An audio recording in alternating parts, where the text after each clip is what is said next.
So let's now talk about some important properties of variance. You'll remember that the thing I was hyping as the most important property of expectation is the fact that it is linear. And we have a similar thing, although not quite the same, for variance. And it is called Bienamé's formula.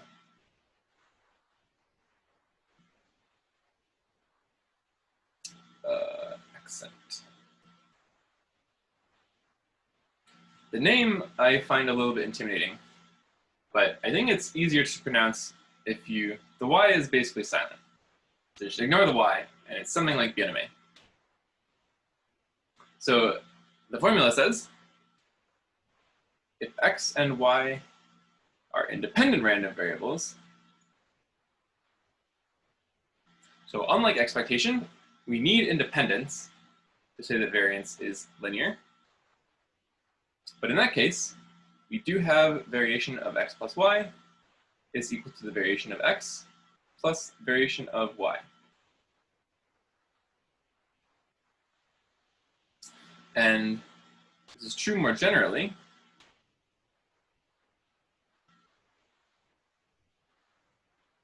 But remember that there's two versions of independence when we have more than two random variables. So which one do we need in this case? We need pairwise independence, which is the weaker of the two versions.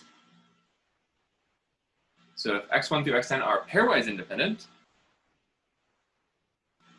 then the variation of the sum is the sum of the variations.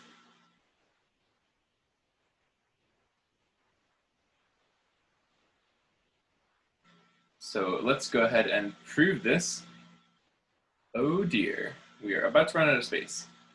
We have space here. We're gonna go for it. All right, wish me luck. So we're gonna do the n equals 2 case, which is this case. I am led to believe that the general case is basically similar, but you may be interested to try to work that out yourself. So, suppose x and y are independent random variables. Then let's go ahead and start writing down what the variation of x plus y looks like. So again, we're going to use our convenient formula for the variance that has this form. So random variable squared minus expectation square on the outside. And then again, we're going to expand out these two squares and basically see what happens. So this thing, we're just going to expand it out inside the expected value first. This is x squared plus xy plus y squared. And this thing we're going to expand inside the square because we know that the expected value is linear. So expected value of x plus y is expected value of x plus expected value of y.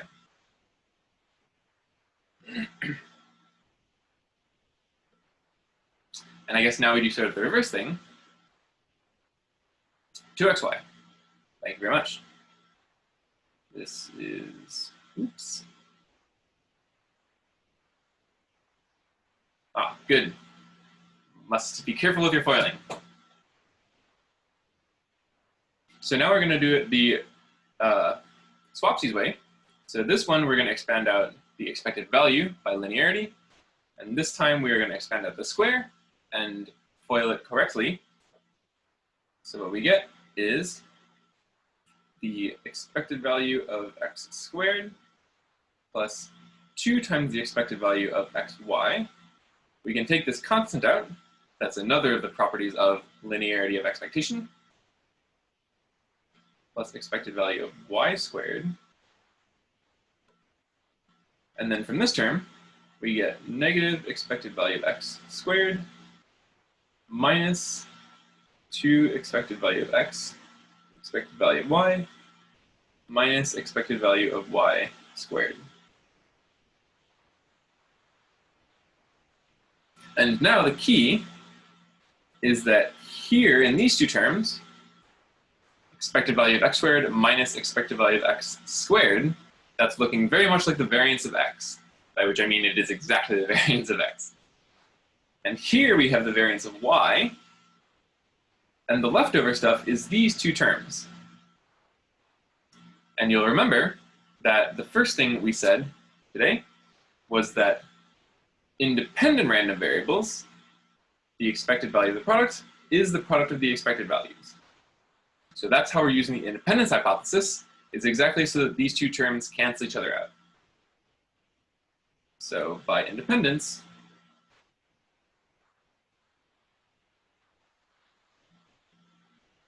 two expected value of x, y cancels with negative 2 expected value of x, expected value of y. So in the end, once those two cancel, we just get expected value of x squared minus expected value of x squared, expected value of y squared minus expected value of y squared. That's the variance of x plus the variance of y. That's what we wanted to prove. Very good. So let's see some examples of this. We will need a new page for that.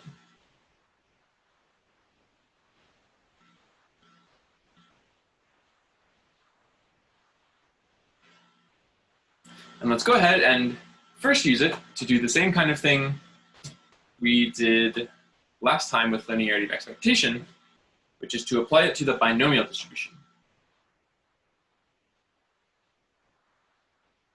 So what is the variance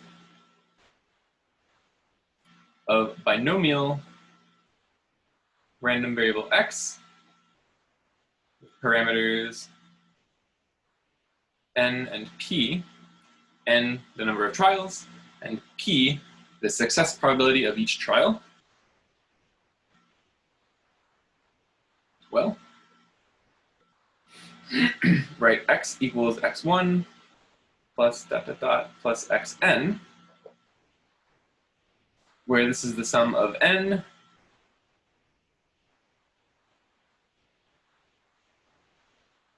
so we need them to be independent, or rather we need them to be pairwise independent. In this case, they're mutually independent, which is the stronger version. So it works perfectly. N mutually independent Bernoulli trials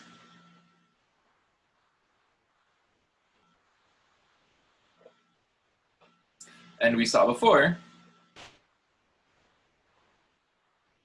that the variance of a Bernoulli trial is p times 1 minus p, where p is the success probability.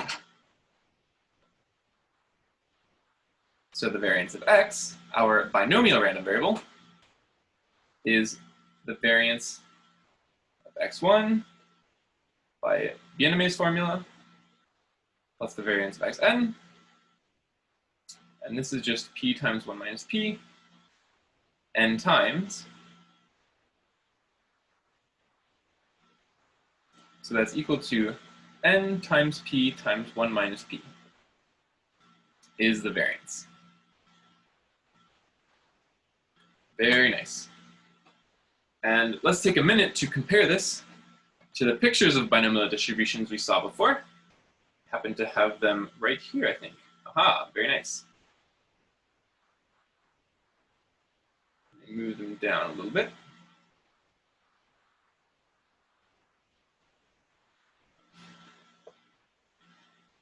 So we were looking at these pictures and looking at how changing the parameters, n the number of trials and p the success probability, how changing the parameters changes the sort of shape of the distribution when we look at it visually like this. So let's just apply what we know now about expectation and variance to each of these examples.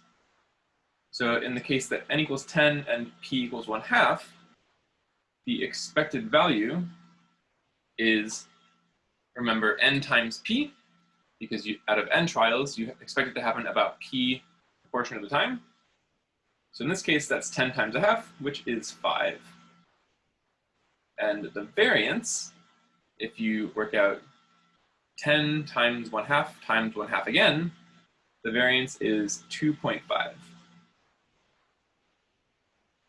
So let's look at what happens when, as in this case, we keep n the same, but we change p. So now, the expected value is about 6.7, and the variance is about 2.2. So you can see the effect. The variance did not change too much, so the width of the distribution is pretty similar. Let's just take a visual look at that real quick. These two distributions. Yeah, I mean, it's a little bit hard to see from eyeballing, but makes enough sense. But you see that the expectation did change. And now we can see pretty clearly, by looking at it, that the center of this distribution is around here, and the center of this distribution is around here. So it shifted from 5 to something like 6.7. And again, let's just note quickly that, I have to, let's do this.